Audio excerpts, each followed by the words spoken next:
வணக்கம் தோழர்களே. தமிழ்நாட்டில் நேத்து மாபெரும் போராட்டத்தை நடத்தினாங்க பாஜகவினர். அந்த மாபெரும் போராட்டத்தினுடைய தலைவர் அண்ணாமலை அரெஸ்ட் பண்ண உடனே கதறி இருக்காரு போலீஸ்ட போய், ஐயா என்னை விட்டுருங்க, என்னை விட்டுருங்க, என்னை விட்டுருங்கன்னு கதறி இருக்காரு. அந்த செய்தி இன்னைக்கு தான் நமக்கே கிடைச்சிருக்குன்னா பாருங்களேன்.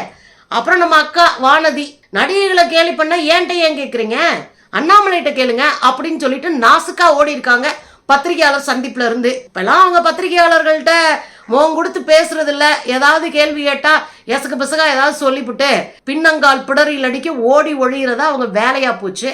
இன்னொரு பக்கம் அண்ணன் சேகர் பாபு அவர்கள் 1000 அண்ணாமலை வரட்டுங்க, அசால்ட்டா களத்துல அடிச்சு தூக்கி போட்டு போயிட்டே இருப்போம் அப்படின்னு சொல்லியிருக்கிறாரு. அதோட அண்ணாமலையை கிழின்னு கிழிச்சிருக்காரு ஒரு தாத்தா. பார்க்கவே சந்தோஷமா இருந்துச்சுங்க.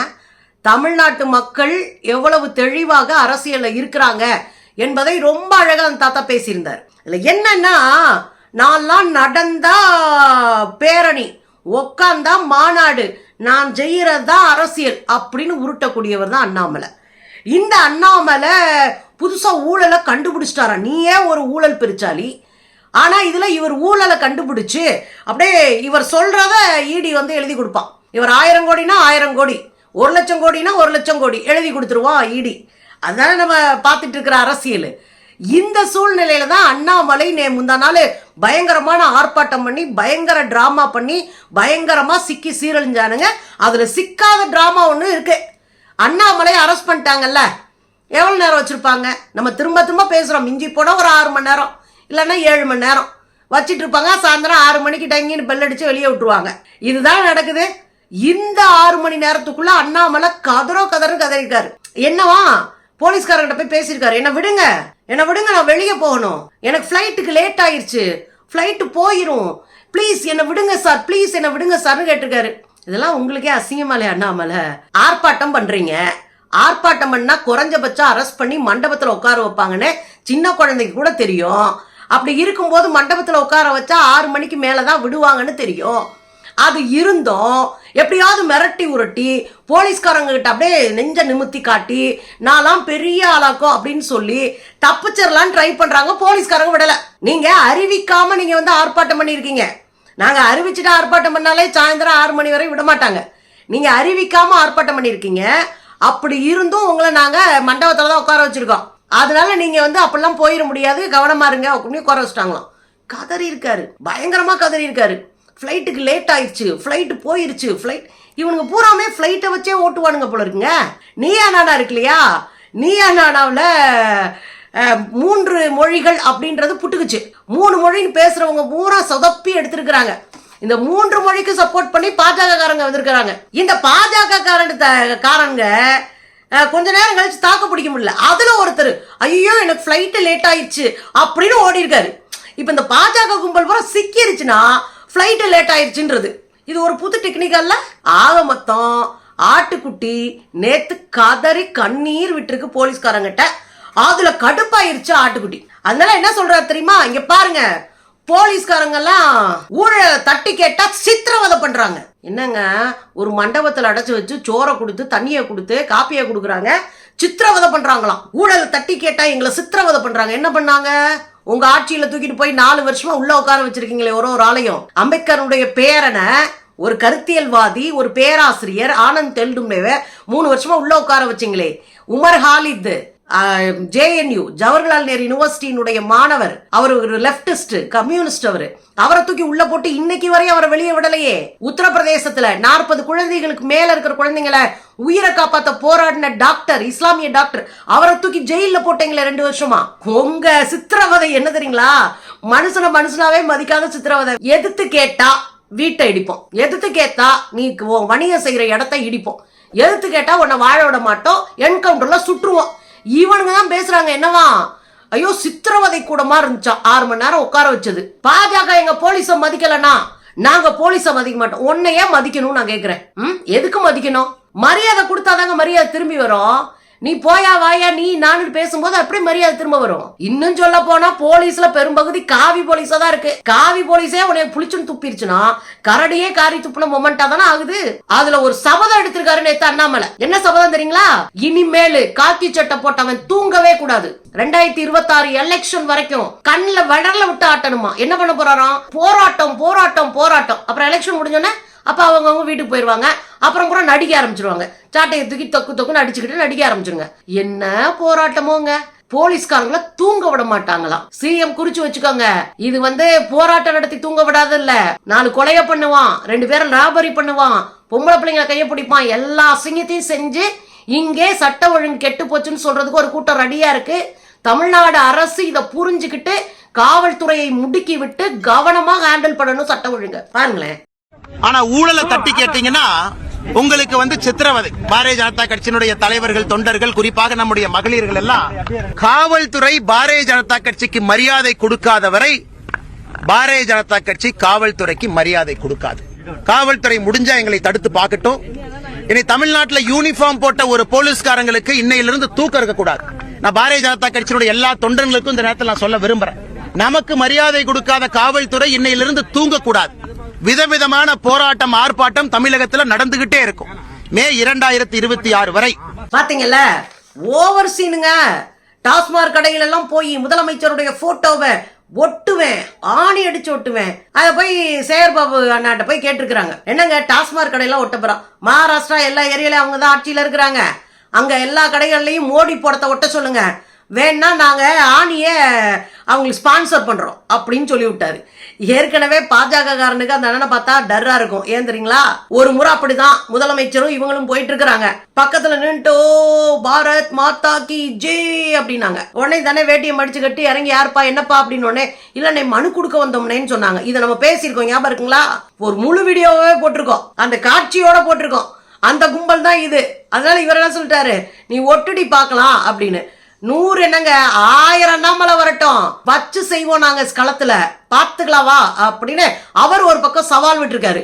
அவர் தான் நல்லா நறுக்கு நாக்கப்படுங்கிற மாதிரி இன்னொரு கேள்வி கேட்டாரு. ஏப்பா, ஒரு 6 மணி நேரம் ஒரு இடத்துல அரெஸ்ட் ஆகி உன்னால உட்கார முடியல, அதுக்குள்ளே ஃபிளைட்டுக்கு லேட் ஆயிடுச்சு, அச்சோ ஃபிளைட்டு போயிடுச்சுன்னு கதறி இருக்க. நீ எல்லாம் மக்களுக்கு என்ன செஞ்சிருவ? நியாயமான கேள்வி இல்லைங்க. நீ ஒரு போராட்டம் பண்றனா அந்த போராட்டத்தோட ரிசல்ட் என்னன்னு கேட்கணும்ல. நீ உண்மையிலேயே ஊழலை ஒழிக்கணும்னா இதுக்கு என்ன கரெக்டான ஆதாரத்தோட பயங்கரமான களமாடணும். ஆனா நீ என்ன பண்ற, ஃபிளைட் டிக்கெட்டை போட்டு வச்சுட்டு உடனே மிரட்டி ஓடிடலாம்னு நினைச்சிட்டு உட்கார்ற. ஒரு 5 மணி நேரம் மக்களுக்காக ஒரு இடத்துல அடைபட்டு உன்னால உட்கார முடியலன்னா இந்த தமிழ்நாடு அரசியல் பல ஆண்டுகளாக சிறையில் இருந்து தலைவர்கள் பெற்றுக் கொடுத்த உரிமையில விளைஞ்ச பூமி இது, உரிமையில விளைஞ்ச மண் இது. இங்க உட்கார்ந்துகிட்டு தூங்க விட மாட்டாராம், போட்டா ஓட்டுவாராம். வாடி வா, உன்னை நாங்க பாத்துக்கிறோம் அப்படின்னு களத்துல நிக்கிறாங்க. எனக்கு என்னன்னா, நம்ம அக்கா வானதி பெண் விடுதலைனா பாரதிக்கு அப்புறம் நீங்க ஜூம் பண்ணாலே வானதி அக்கா மூஞ்சிதான் வரும். பெண்களுக்கு ஒரு பிரச்சனைனா குஷ்பு அக்காவும் வானதி அக்காவும் போல போராட தமிழ்நாட்டுல ஆட்கள் இல்லைன்ற அளவுக்கு சீனை போடுவாங்க. அதுலயும் குஷ்பு அக்காலாம் சிங்கிளா போய் நடிச்சாங்க, ஒரே டேக்ல அப்படி ஒரு நடிப்பு. அப்புறம் அந்த பக்கம் போய் சிரிச்சா அதை நம்மளும் எடுத்து போட்டு பெண்கள்னா உங்களுக்கு அவமானவியா போச்சா, நீங்க பெண்கள்னா அப்படியா இப்படியான்னு. தப்புதாங்க, அவங்க கேட்டது நியாயம், நம்ம அது தப்புன்னு சொல்லல. அவங்க கேட்டது நியாயம், இவர் பண்ணது தப்புதான், அதெல்லாம் நியாயம்தான். ஆனா உனக்கு வந்தா ரத்தம், ஊரானுக்கு வந்தா தக்காளி சட்னி நினைக்கிறீங்களா? அதுதான் கேள்வி கேட்கப்பட வேண்டியது. வானதிய காலம் அப்படியே தொண்டகிழி அப்படியே அறிவு ஜீவி மாதிரி முகத்தை வச்சுட்டு பேசுவாங்க. முட்டூன்னு 3 இன்ச்சுக்கு மூளை இருந்தா கூட பெரிய அளவுல மூளை வளர்ந்துருக்கும். இதுங்களுக்கு அது இல்லையே. அதனால இந்த வானதி அக்கா, குஷ்பு அக்கா, தமிழிசை அக்காலாம் என்ன உருட்டுனாங்க. நம்ம அக்கா குஷ்பு அக்காலாம் மதுரை வரைக்கும் போய் பெண்களுக்காக நீதி கேட்டாங்களே.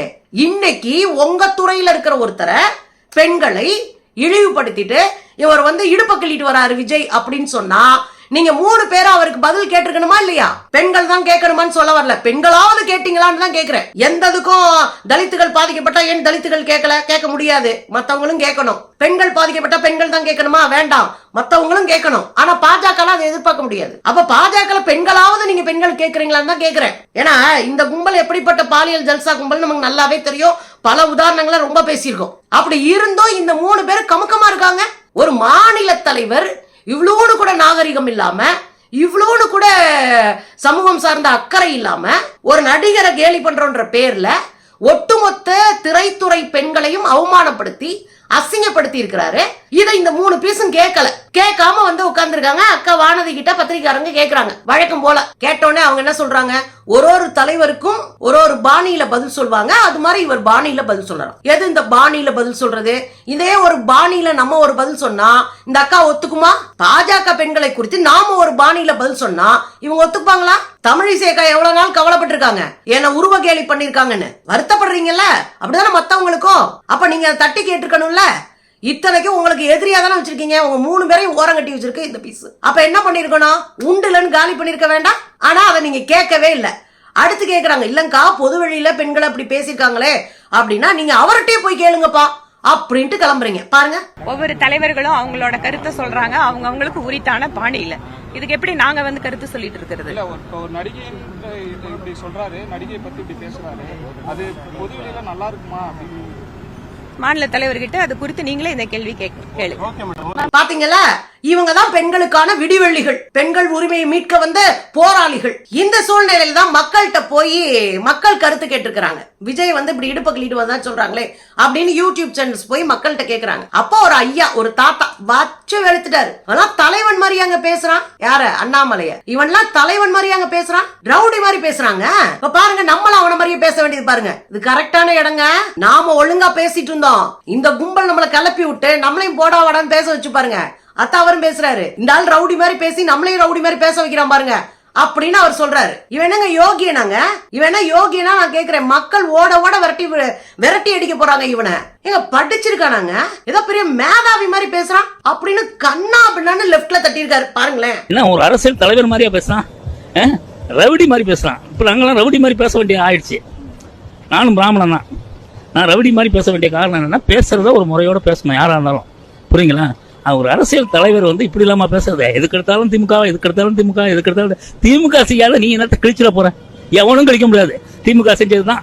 எவனும் ஒண்ணு புதுசா வந்து கழிச்சிட போறதில்ல. யார் விஜய் வந்தாலும் கிழிக்க போறதில்ல, எவன் வந்தாலும் கிழிக்கல. அவங்க செஞ்சதுதான் நீங்க எல்லாம் செய்யறீங்க. அவங்க கிட்ட இருந்து கத்துக்கிட்ட பாடம் தான், புரியுங்களா? எவனும் வந்து எதுவுமே செய்ய போறது கிடையாது. சும்மா நான் செஞ்சேன் தான். எவனும் ஒன்றும் செய்ய போறது கிடையாது. அவங்களாவது கொஞ்சம் ஜனங்களுக்கு பயந்துகிட்டு அதை இதை செய்வாங்க. ஒரு அரசியல் தலைவராக இருக்கிறவன், ஒரு முக்கியமான சென்ட்ரல் அரசியல் தலைவர் எப்படி பேசணுமோ அப்படி பேசணும்.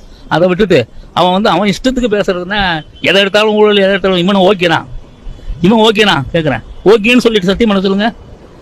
அதனால வந்து அண்ணாமலை பேசுறதெல்லாம் எடுபடாது. மக்கள் ஓட வரட்ட போறாங்க. ஒரு காலத்துல பாருங்க, ஓட தான் போறான். அவன் ரொம்ப பெரிய மேதாவி மாதிரி பேசிட்டு இருக்கான். என்ன மேதாவி அவன்? என்ன படிச்சிருக்கானு எனக்கு ஒண்ணுமே புரியல. பாத்தீங்கல்ல, வேற லெவல்ல லெஃப்ட்ல தட்டுறாரு. இவங்க என்ன நினைக்கிறாங்கன்னா, இவங்க கூட இருக்கிற 5-6 ஜால்ரா தான் தமிழ்நாடுன்னு புரிஞ்சுக்கிறாங்க. அது இல்ல. தமிழ்நாடு வேற, தமிழ்நாடு அரசியல் வேற, தமிழ்நாட்டு மக்கள் புரிந்து கொள்ளுகிற இடம் வேற. இத சரியா புரிஞ்சுக்கலன்னா பாஜக என்னைக்குமே களத்திலேயே சும்மா நின்று ஓரம் கட்டிட்டு கத்திட்டு போக வேண்டியதான் நாம் தமிழர் கும்பல் மாதிரி. அப்போ ஒன்ன புரியுதா? ஒரு தலைமைக்கு அழகு மக்கள் மனசுல நிக்கிறது. ஓட்டு வாங்குறதுக்கு முன்னாடி மக்கள் உங்களை மனுஷனா ஏத்துக்கணும். அத தகுதி இல்லைன்னா உங்களை நாயா கூட மதிக்க மாட்டானுங்க, தூக்கி லெப்ட்ல தட்டிட்டு போயிட்டே இருப்பாங்க மக்கள். அண்ணாமலை கும்பலுக்கு எல்லாம் என்னைக்கு புரியுமோ புரியல. ஆக வச்சு செஞ்சிருக்கு தமிழ்நாடு. அடிச்சு அலறி அடிச்சுட்டு ஓடி இருக்காரு. விடுங்கன்னு கெஞ்சி கூத்தாடி இருக்காரு. நமக்கெல்லாம் சந்தோஷம்பா, காவிகள் கதர்னா.